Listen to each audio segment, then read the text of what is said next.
اور اللہ کو ایک ماننے کا نام ہے، فرشتوں پر ایمان لانے کا نام ہے، نبیوں پر ایمان لانے کا نام ہے، کتابوں پر ایمان لانے کا نام ہے، قیامت کے دن کو ماننے کا نام ہے، جنت اور دوزخ کو ماننے کا نام ہے۔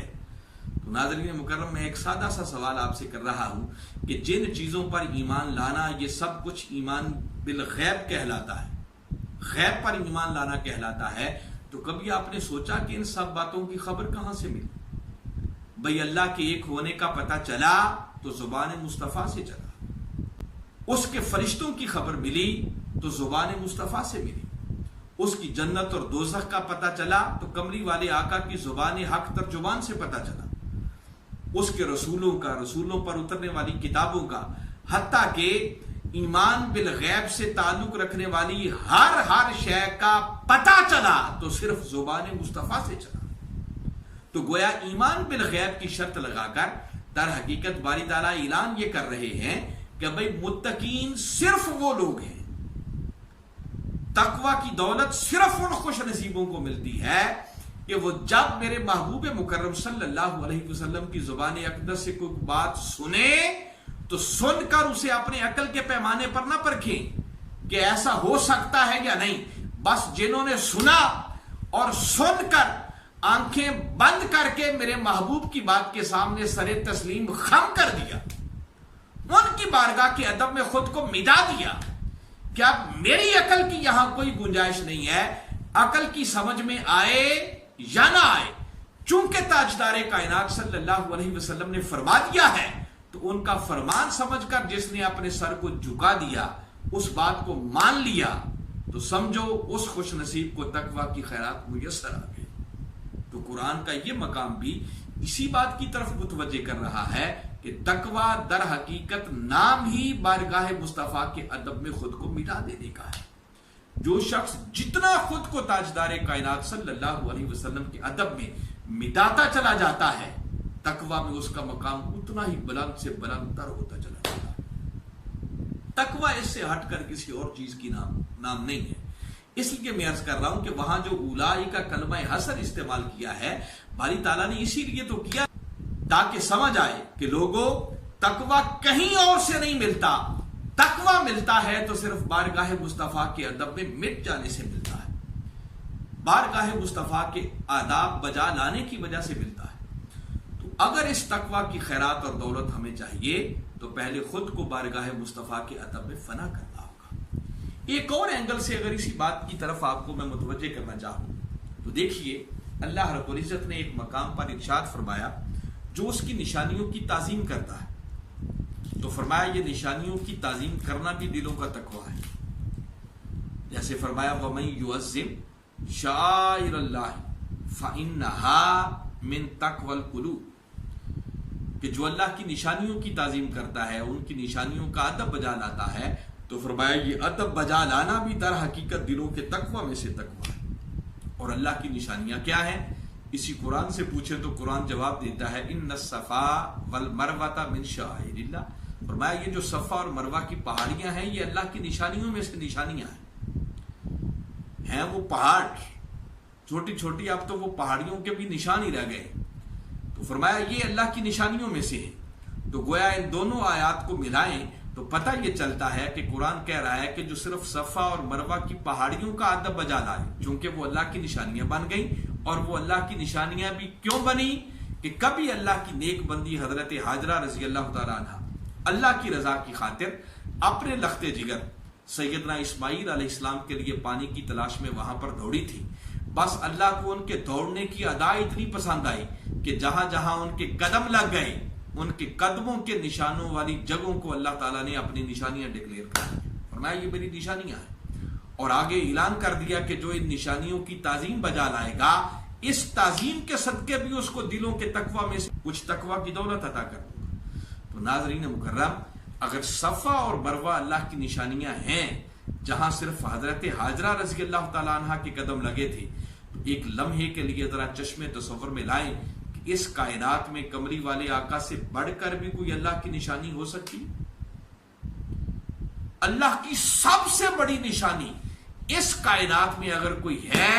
تو وہ خود ذات محمد مصطفیٰ صلی اللہ علیہ وسلم ہے۔ اگر صفا اور مروہ کا ادب بجا لانے سے تقوی کی خیرات میسر آتی ہے تو جو اللہ کی سب سے بڑی نشانی ذات محمد مصطفیٰ صلی اللہ علیہ وسلم کا ادب بجا لائے گا، اللہ کیوں اس کے دل کو منتخب کر کے تقوی کا نور عطا نہیں کرے گا؟ بس ادھر کوئی شخص تاجدار کائنات صلی اللہ علیہ وسلم کی بارگاہ کا ادب بجا لاتا ہے، خدا خود اس خوش نصیب کے دل کو منتخب کر کے اسے تقوی کے نور سے مالا مال کر دیتی ہے۔ میں اس کی تائید میں صرف ایک خوبصورت بات آپ کو بتانا چاہ رہا ہوں۔ آپ کو معلوم ہے کہ مولا کائنات علی شیر خدا رضی اللہ تعالی عنہ، اللہ نے ان کو بہت بلند مقام عطا کیا، بہت اونچا مقام عطا کیا،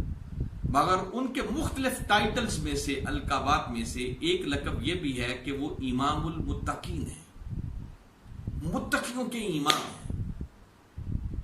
کبھی آپ نے سوچا کہ وہ متقیوں کے امام کیسے بن گئے؟ میں صرف ایک ہی بات آپ کو سنانا چاہ رہا ہوں کہ ان کو یہ جو اتنا بلند مقام ملا، مرتبہ ملا، اس کا پس منظر بھی صرف ایک ہے کہ انہوں نے خود کو بارگاہ مصطفیٰ کے ادب میں فنا کر دیا تھا۔ جب تاجدار کائنات صلی اللہ علیہ وسلم ایک غزوہ سے پلٹ کر واپس آ رہے تھے، نماز عصر کا وقت تھا، تاجدار کائنات صلی اللہ علیہ وسلم عصر کی نماز ادا کر چکے تھے اور مولا کائنات علی شیر خدا رضی اللہ تعالیٰ عنہ نے ابھی عصر کی نماز ادا نہیں کی تھی۔ میرے آقا فرمانے لگے کہ علی، تھکاوٹ محسوس کر رہا ہوں، اپنی گود حاضر کرو تاکہ سر انور رکھ کر میں تھوڑی دیر آرام کر لوں۔ اب دیکھیے عصر کی نماز کا وقت ہے، آقا نماز پڑھ چکے ہیں، مولا کائنات علی شیر خدا نے ابھی عصر کی نماز نہیں پڑھی، تو چاہیے تو یہ تھا نا کہ آقا پہلے پوچھ لیتے کہ علی آرام کرنا چاہتا ہوں، کیا تم نے بھی نماز پڑھ لی ہے یا نہیں پڑھی؟ آج پوچھا نہیں ہے، کیونکہ اگر پوچھتے تو وہ جواب دیتے کہ آقا نہیں پڑھی، اور جب کہتے نہیں پڑھی تو کہنا پڑتا اچھا پہلے نماز پڑھ لو پھر آرام کریں گے۔ آقا نے پوچھا ہی نہیں، ڈائریکٹ حکم دیا۔ آج علی کا امتحان تھا کہ دیکھیں علی اپنی نماز کو ترجیح دیتا ہے یا آرام مصطفیٰ کو ترجیح دیتا ہے، مگر قربان جائیں علی تیری معرفت کا، وہ علی جس کی پرورش بھی کملی والے آقا کی گود میں ہوئی ہو، وہ بھی بارگاہ مصطفیٰ کے آداب سے شناسا نہیں ہوں گے تو کون ہوگا؟ بس سنا، سنتے ہی عرض کی کہ آقا آئیے گود حاضر ہے، سر انور رکھیے، آرام کریں۔ میرے آقا نے اپنا سر مبارک رکھا، آنکھیں بند کی اور لیٹ گئے۔ اب آقا کا سونا کوئی ہمارے سونے کی طرح نہیں ہے۔ آقا فرماتے ہیں کہ میری آنکھیں سوتی ہیں مگر دل جاگتا ہے۔ یہ آقا کے خصائص میں سے ہے کہ ہم سو جائیں تو وضو ٹوٹ جاتا ہے، مگر کملی والے آقا سو بھی جاتے تو آپ کے وضو کو کوئی فرق نہیں پڑتا تھا، آپ کا وضو قائم اور دائم رہتا، نئے وضو کی حاجت نہیں پڑتی تھی۔ کیوں؟ کیونکہ آپ اس حالت نیند میں بھی سو کر بھی بیدار رہتے تھے، آپ کا دل بیدار رہتا تھا، غفلت آپ کے قریب بھی نہیں آتی تھی۔ اب بظاہر تو آپ کی آنکھیں بند ہیں، مگر آپ پوری توجہ علی کے دل پر ہوگی کہ دیکھیں آج علی کرتا کیا ہے، علی پر کیا بیتتی ہے۔ اب سورج غروب ہو رہا ہے، عصر کی نماز قضا ہو رہی ہے، اور جس کی زندگی پر کبھی نماز قضا نہ ہوئی ہو، اس کی نماز قضا ہو جائے تو وہی جانتا ہے اس پر کیا بیتی۔ نماز قضا ہو گئی، سورج غروب ہو گیا، جیسے میرے آقا نے آنکھیں کھولی، اٹھتے ہی پہلا سوال ہی یہ کیا کہ علی کیا آج عصر کی نماز پڑھی تھی؟ عرض کی آقا نہیں پڑھی تھی۔ اور میں اچھا پھر سورج تو غروب ہو گیا، قضا پڑھ۔ اب مولا کائنات علی شیر خدا نے اپنی زبان سے تو کچھ نہیں کہا، بس سوالیہ انداز سے آقا کی طرف دیکھا، گویا نگاہوں ہی سے عرض کر دیا کہ آقا قضا آپ کے آرام پر ہوئی اور پھر بھی قضا پڑھو۔ یہ ایمان افروز بات میں چاہتا ہوں کہ بس اشارتاً مکمل کروں، اصل بات پیچھے ہے جس کی طرف آپ کو میں نے متوجہ کرنا ہے۔ بس میرے آقا سمجھ گئے کہ علی کیا چاہتا ہے۔ میرے آقا نے اللہ کی بارگاہ میں ہاتھ اٹھائے اور اللہ کی بارگاہ میں عرض کی، اللہم انا علی کان فی طاعتک و فی طاعت رسولک، کہ مولا بے شک علی تیری اطاعت میں مصروف تھا اور تیرے رسول کی اطاعت میں مصروف تھا۔ حالانکہ نماز قضا ہو گئی، مگر آقا فرما رہے ہیں کہ مولا علی تیری اطاعت میں مصروف تھا، جس کا مطلب یہ ہے کہ اللہ کی اطاعت بھی حقیقت میں وہی ہے جو بارگاہ مصطفیٰ کی اطاعت ہے۔ اب ناظرین مکرم، یہ جو مولا کائنات علی شیر خدا نے عمل کر کے دکھایا کہ اپنی نماز کو بھی بارگاہ مصطفیٰ کے ادب پہ قربان کر دیا، یہ ادب کی انتہا ہے،